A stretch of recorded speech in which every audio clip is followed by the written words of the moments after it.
With this, ma'am, now I request the ma'am to tell all of us, and in fact I have requested ma'am, just for your information, I am trying to capture many of her lectures, her thoughts into videos, because I am very much keen that anyway in the next 15 minutes you yourself will be witness to this, that not only she has thought a lot about these issues, but the way she communicates also the issues around the city compost is a very heart touching, and really will leave all of us even further committed to the cause of city compost. With this, ma'am, I request you to share with us your thoughts about promotion of city compost. Good evening, everybody. This is an extremely happy moment for me, and if we want good quality compost, the task begins with our municipal commissioners. They have to collect the waste unmixed. Mixed waste is useless for anything. If different fractions of waste are unmixed, the wet food kitchen waste and the dry recyclables and the inerts, which is like debris, drain silt and road sweepings, that if that is clean and unmixed with organics, it is useful for road shoulders, plinth filling and so on. When we have clean food waste unmixed with plastics or anything else, the composting exercise itself becomes cheaper and benefits everyone. And it also makes the coarse organic fractions useful, which are currently a waste when they are mixed with plastic rags and everything else. It's important for municipal officials to realize that the public must see that they are serious about accepting unmixed waste, keeping it unmixed, transporting it unmixed, transferring it unmixed to different destinations, one for composting and one for recycling. It's very easy for us to begin with satisfying the children's request to not pollute their village environments by just starting to stabilize our waste and stop open dumping.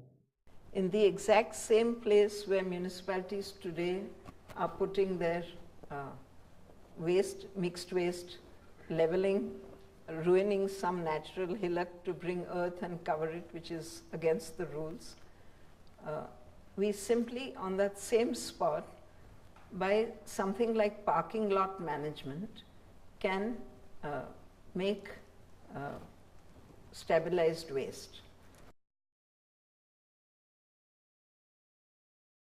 So a windrow is just a long, low heap of one day's waste, parallel heaps.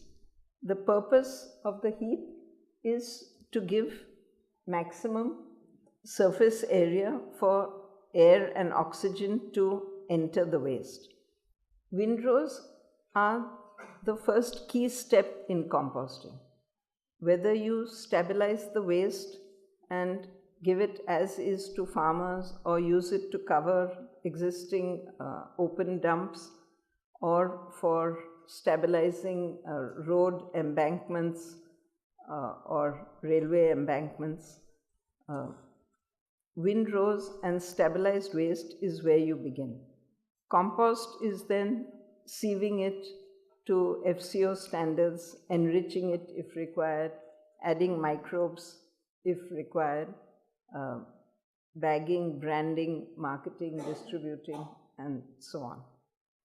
But we need to form good habits to produce good compost by doing good windrow management. This is the single most important thing which everyone needs to do. We need to unload them in a systematic way in long parallel heaps so that they can be turned weekly, and we plan space for the turning. We need to turn it 4 times. After that, it is stabilized. And that stops leachate from being formed and methane escaping. Just go back. And the most important thing, no soil cover, please. No soil cover anywhere.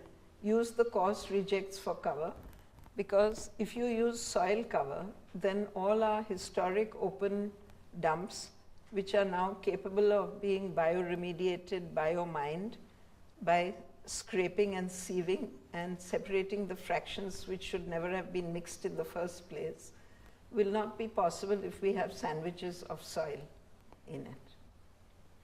For windrows, we have to keep the heaps moist and add some starter composting biocultures at the first stage, just as we make dahi with a spoonful of melouni. And this is a tanker with a pressure hose, very simple, inexpensive way to keep the heaps moist and inoculated. Next. Yeah.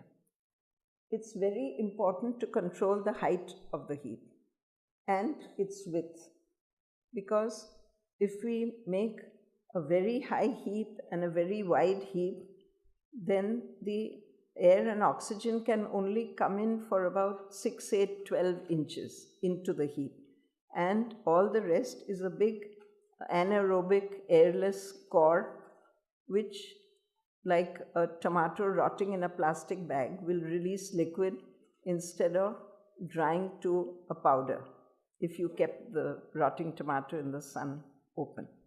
So 2.5 meters height coming down to 2 meters, and that gives you a natural slope of about 3.5 meters at the base. Do not make a 2.5 meter high plateau, because you will have an anaerobic plateau inside, which will still produce a lot of leachate and ruin all the village water supply. For smaller towns, I want to tell you that this windrowing can be done in any climate, in any season. Last month, I went to Srinagar and I saw 300 tons a day of mixed waste, no segregation unfortunately, being windrowed since November, right through the winter. And as the JCBs opened it up, there was full steam, everything was going fine with the biological heat of the heap, which kills all the weed seeds. So even in the coldest climates, windrows and waste stabilizing for composting is possible. Now here is a picture of stack composting in Kolar, a town of 1.5 lakh. It does not require any turning, any labor, any machinery, any energy at all. You just create a wooden frame 1 foot above the ground, so that when the hot air escapes from the top, the cold air can enter from the bottom gap and give you natural circulation through the heap. And this heap is not built in one day by dumping everything in one heap and then the next. Every heap has only 6 to 8 inch layer of wet waste, and then a layer of leaves or a layer of old compost from earlier stabilizing operations. And you stop when the height of the heap becomes inconvenient to load. So from tractors and drums of segregated wet waste spread on this frame in thin layers, you just add as many frames as required for your day's requirement. And Kolar, which gets 30 tons a day of waste, is earning 30,000 rupees a month by auctioning these heaps to farmers after 1.5 months.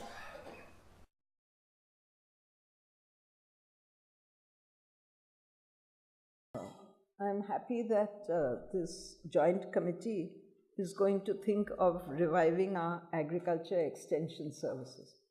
It was a really powerful movement during the Green Revolution days, when we had agriculture people going out, having demo plots with lead farmers, calling other farmers once a month at, growing, flowering, fruiting, harvest, to observe the effect of different treatments. We need to go back to this and thoroughly and strongly revive our agriculture extension services with Swacch Bharat push to explain to the farmers what they already know about the value and usefulness of farmyard manure, which today is in very serious short supply throughout the country because everyone uses tractors instead of bullocks for so many operations. So when we use compost, it significantly saves water use during the crop growing. It also drought-proofs the crop. If there is a long dry spell after sowing, you don't need re-sowing because the compost retains the soil moisture beautifully. And most importantly, the urea, which is so heavily subsidized and therefore so freely overused in farms, that it can't be gobbled up by the plants fast enough.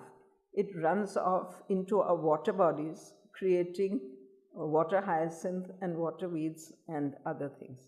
So when we have compost in the soil along with chemical fertilizer, the compost acts as a sponge and then gives you slow release of the nitrogen nutrient through the life of the crop. So much so that you can even have 3 seasons and the 4th one reduce your application.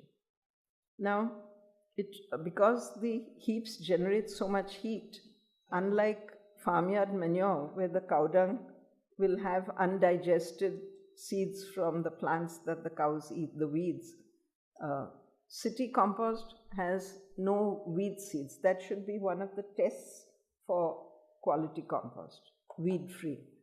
And this saves 1/3 of the labor cost of agricultural operations when you can avoid the weeding. Using the compost in this way, it improves the farmer's income and in fact increases the size of the market for fertilizer companies. If at all there is any reduction in the use of urea, it will be the imports which the country can save and leave the business to our indigenous fertilizer companies. So none of you need to fear with this teaspoon quantity of compost that we are able to supply you. 54 lakh tons compared to how many million tons of urea annually? 310. All right. Yes. So you don't need to worry. The worry will be, can we get enough compost to restore the carbon in our depleted soils?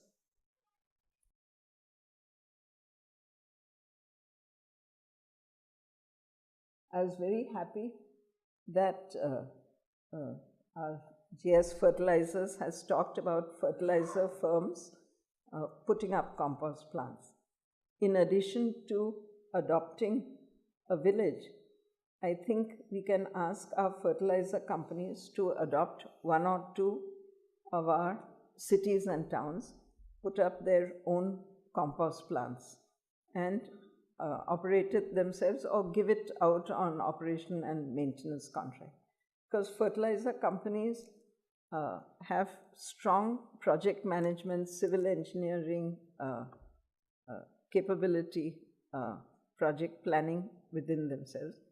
And I would like to request the Swacch Bharat mission to interact with the Income Tax Department, because when we are composting city waste, we are reducing pollution.